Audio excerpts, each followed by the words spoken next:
Alright, good morning. For today's video is gagawa tayo ng Davao City update featuring Bangkirohan Public Market, Metro Mercado. So ang gagawin natin ngayon ay iikot lang tayo dito sa portion na to dito, no? Sa may Metro Mercado, sa may bandang Magallanes area. At ako din mamimili na meron akong bilhin dito ngayon. Buti lang at naalala ko at ito, makakuha rin ako ng opportunity para ma-share ko sa inyo mga nanonood dyan. Just in case ba na na-miss nyo na ang mamalengke dito sa Bangkirohan Public Market. So itong portion na to dito, bahagi pa siya ng kalsada, pero ito ay inaalaw, no? Ino-honor ito ng City Government of Davao na magtinda sa gantong oras. Gantong oras lang, ha? O hindi siya pwede sa yung araw. So early as alas 12 alauna, nagsisimula na sila ng madaling araw, ha. So sila ay doon nagsisimula ng mag-set up ng kailangang mapaninda.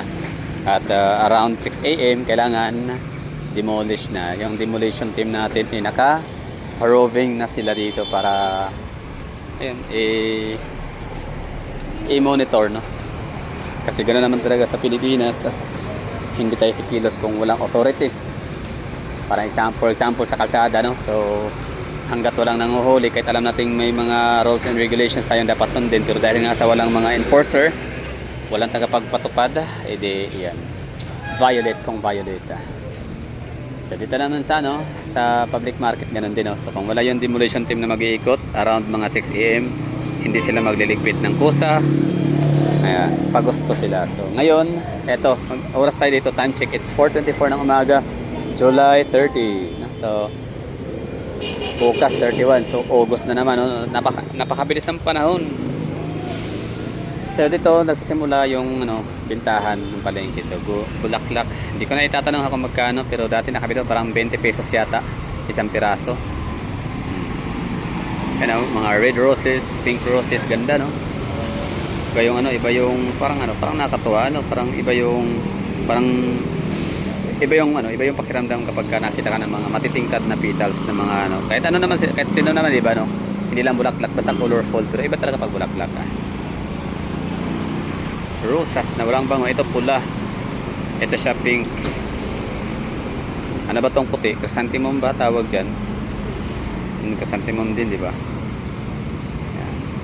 Anthurium. Okay, so from here lakad tayo papunta doon sa hanggang likuran. Iikotin natin. So dito sa Davao City, meron talaga kami ditong rules and regulations, no? Pinapatupad talaga siya na ganito lang oras, alauna ng madaling araw, 12 midnight, no? 12 midnight hanggang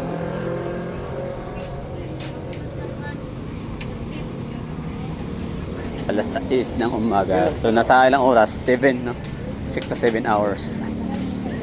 Sapat na yun na oras para maghanap buhay. Pagkatapos ligpit, tulog, kumprada ulit. Para iba yata napasukan ko. Narong way tayo.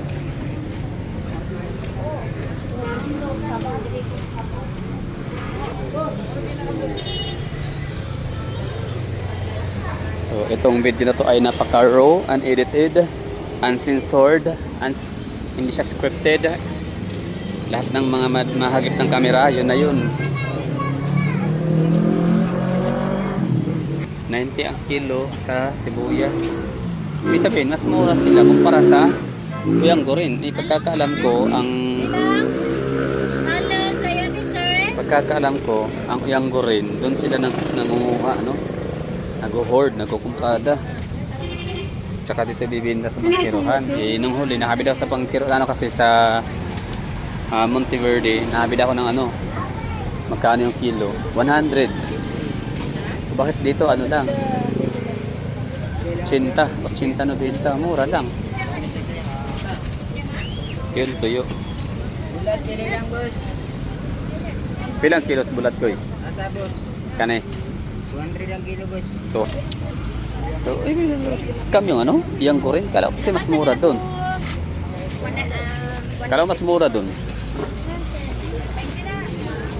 Kasi sabi nila, mas mura kami dito, sir. Kasi yung mga taga-Bangkirohan, dito rin yun namimili. Tsaka nila binibenta sa sa pwesto nila.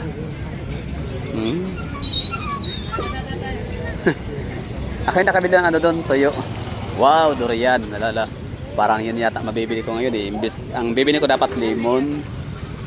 Pero ito oh, may durian oh. Nako, patay ka sa akin ma'am. Nako, sige durian na nga. Pero muna tayo sa loob. Mamaya na yan.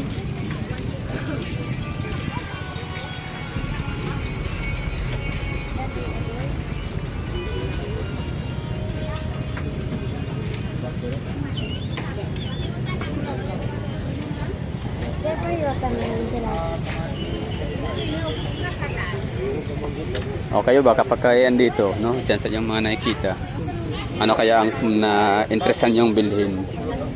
Or nung kayo namamalingki dito, ano madalas yung binibili? Ano madalas yung kinukumpra?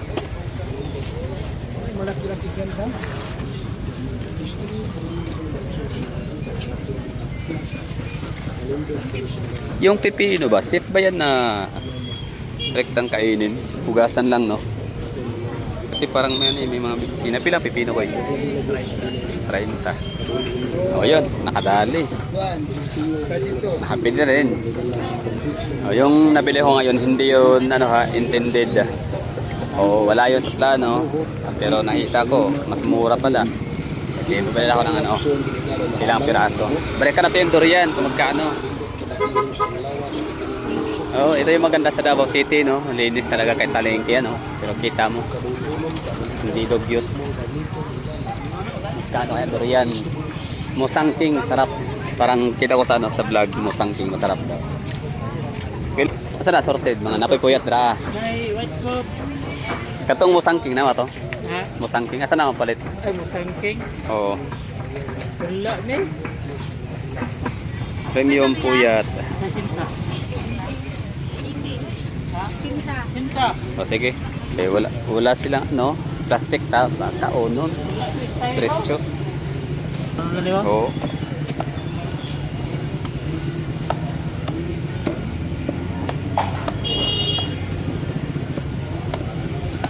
Ulit, layo na kayong talent sa Pilipino sa mga Malaysian. O kuan mo, abrin na ba? O Thailand, hawd kayo sila. Isang babae. Mga babae, magwapa kayo, gagmag bukton. Gagmag kamot, pero isa lang kaana abrin na yun ba? Nga naman na. No? Nakita niyo sa mga video, Facebook? Sa kuan, YouTube. Malaysia, Thailand. Magwapa kayo, chicks. Palumbaan Mga na bata, sila. isa lang kana, abre. Ano? Sa lubot ito kanon, lugiton. Mga Pinoy kay mga laki man unta, pero magkuan pa Priyan di kayo. mabunog pa. Down. Sige, bre, kaya kung kaunom bre. Alright. Sold. 1 kilo mahigit.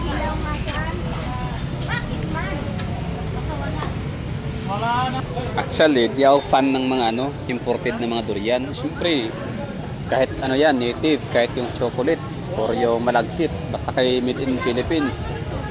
Suportado tayo, support lokal. Pero nitong huli kasi may mga napanood akong mga vlog sa Facebook, YouTube na Musang King. Tapos ang sarap daw kasi manipis yung buto, tapos ang gaganda na napaka-yummy daw talaga. Musang King. So parang gusto ko i-try. Yan, taratehan natin yun. Yun.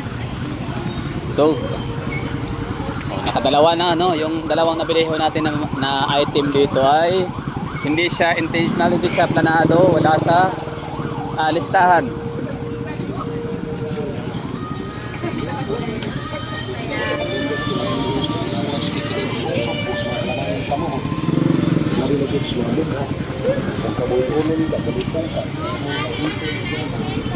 Diba? Mga masasipag, no? Early bird. Iba dito, may may mga karinderya.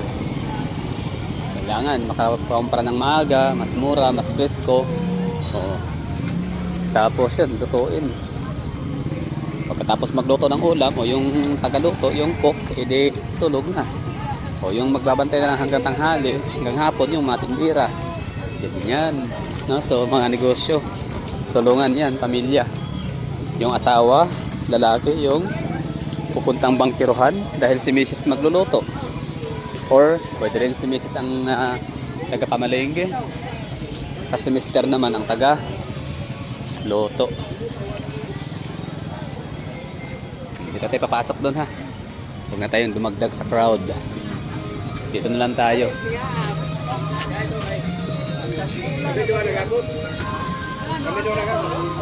Bagsakan ng gulay. Dito pala sa Bangkiruhan, mga ano pala to, iba't iba pala may-ari. Tsaka private mostly, no? Yung maliit lang pala na portion doon ang Bangkiruhan Public Market. Kala ko talaga dati ka to, pati to dito Bangkiruhan na no? Pero yun nga, pag sinabing Bangkiruhan, kasama na to. Parang naging landmark na lang.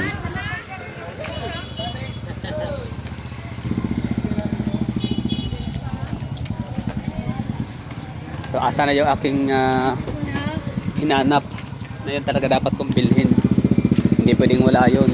Ayan na. Gotcha! Kasi ang mahal niya sa Robinson, mas makatipid dito. 20. Sige, tagay kuan. Pulo lang. Ayun. Meron na din. Siyempre, hindi pala pwedeng ano no, lesson learned. May natututunan ako dito ngayon. Hindi pala agad-agad bibili no. Hindi porket may nakita ka ng ano, hinahanap mo, ibibili ka na agad. Kasi sa unahan, meron pa pala hamak na mas maganda, mas fresh. Mas mahal nga lang, pero siyempre, doon tayo sa, di ba lang mas mahal lang 5 piso. Basta, tawag nito, fresh, wow, durian. Tagbanching ko lang ang ano, tab, baratuhan. Tagpila na eh. 60. Kung ang buo pila, 60. Naman kay tab, gradam no? Napakay tab.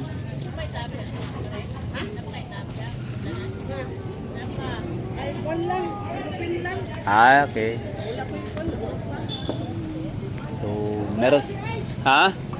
Na, okay.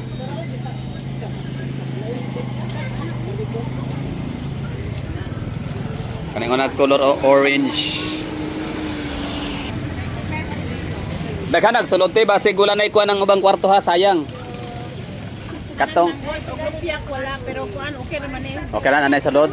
Kay murag okay atong medyo dako-dako basta kay kumpleto ang sulod sa kwarto. Kay siyempre buk atras sa way sulod. Ato ta sa katong ano, tong kumpleto sulod ang kwarto.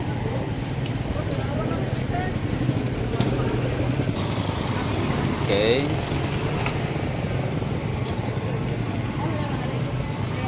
Law hinog. Pila kilo? 190 na. Pila kilo tolo? 3 kilos. Sige ka na.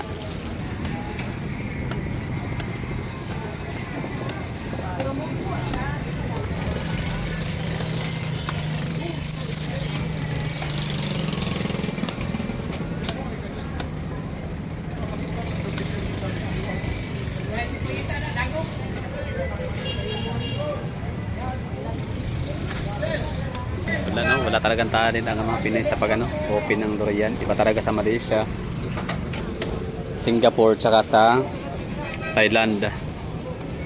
Mga babae, bata, mga chicks, ang liliit na mga braso, ang kikinis na mga balat. Pero pag nagbukas ng durian, suabe. Hoy, gahi pa man ate. Maribalang, marimareng. Oh, mani siya oh. Na, sige. Pila ni? 100. 113.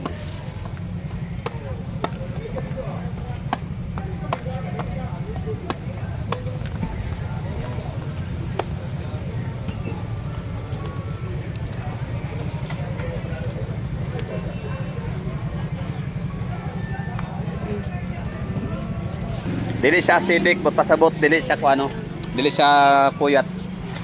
Masal siyang 113.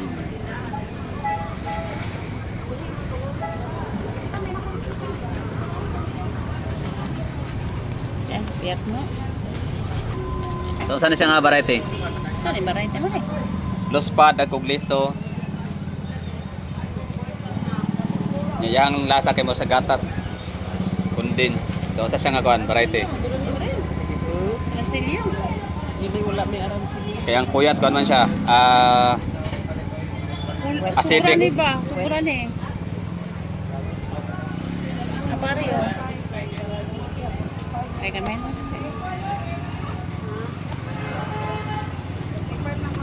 Buot lang. Compress. Wow. Abi ako na kauno nang nabilin. Dapat ready mo, ready. Ano? Nakabalo, manay kamot dahil oh.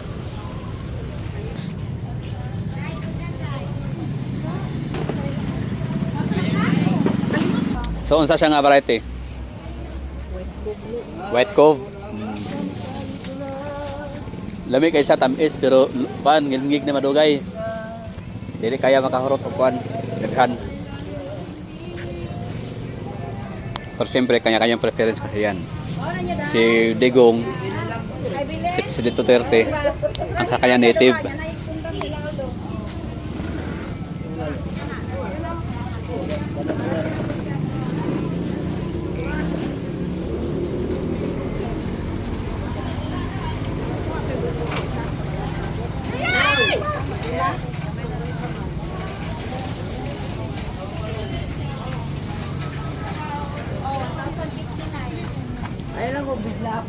Salamat sa durian. Nakabit-bit pa uwi. Okay, yun na. Doon na magtatapos yung vlog ho natin, no? Bangkirohan, latest vlog update. July 29, 2026. Time check alas 4 ng umaga.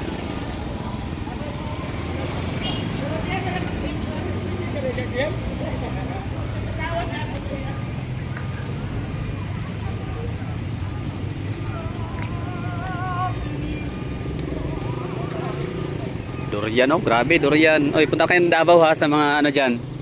Gustong kumain ng napakaraming prutas, napaka-abundant ng ano namin ngayon, Kadayawan Festival. Last year wala. Oo, tumal, walang prutas. Oo, ano kami last year, napakalungkot namin. Wala kaming ano, na-offer sa mga bisita, kawawa. Wala na bit-bit na mga durian.